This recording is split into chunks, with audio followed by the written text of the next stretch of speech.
दिल्ली वालों, गजब कर दिया आप लोगों ने।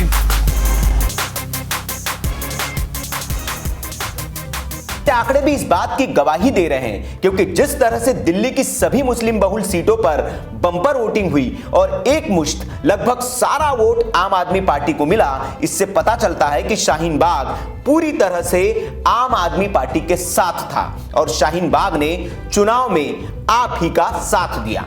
शाहीन बाग जिस इलाके में है, उस क्षेत्र की ओखला सीट पर अमानतुल्ला खान चुनाव लड़े। वो इस चुनाव में सबसे ज्यादा मार्जिन के साथ जीतने वाले उम्मीदवार बने।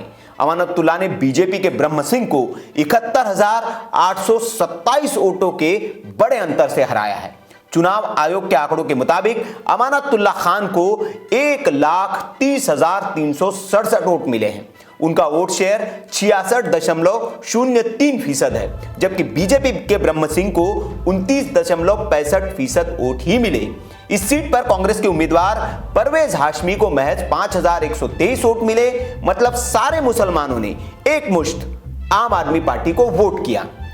वहीं अमानतुल्ला ही नहीं, आपके सभी पांचों मुस्लिम उम्मीदवार बड़े अंतर से जीते हैं। सीलमपुर से अब्दुल रहमान, बल्ली मरान से इमरान हुसैन, मुस्तफाबाद से हाजी यूनुस और मटिया महल से शोएब इकबाल ने बड़ी जीत दर्ज की। वहीं इन सीटों पर कांग्रेस की बुरी गत हुई। मतलब अगर मुसलमान एक मुश्त आप को वोट ना करके कांग्रेस और आप में बढ़ जाते तो फायदा बीजेपी को होता, लेकिन शाहीन बाग ने ऐसा नहीं होने दिया। जिन मुस्लिम बहुल सीटों पर मुसलमानों की तादाद 25% से कम थी, वो सारी सीटें बीजेपी ने ही जीती है। मसलन गोंडा की सीट पर मुसलमानों की आबादी 15% है, यहां बीजेपी जीती, जबकि 2015 में यह सीट आम आदमी पार्टी के पास थी।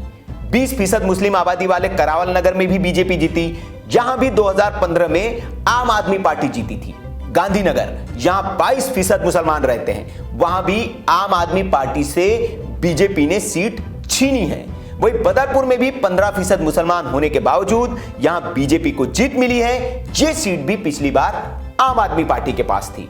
मतलब इन लोगों ने शाहीन बाग के खिलाफ ही वोट किया, इसलिए इस चुनाव में शाहीन बाग हारा है और उस सोच के खिलाफ भी लोगों ने वोट किया है। और जीत हुई है तो केजरीवाल की हुई है और उनके मुफ्त की योजनाओं से प्रभावित होकर लोगों ने उन्हें वोट किया है।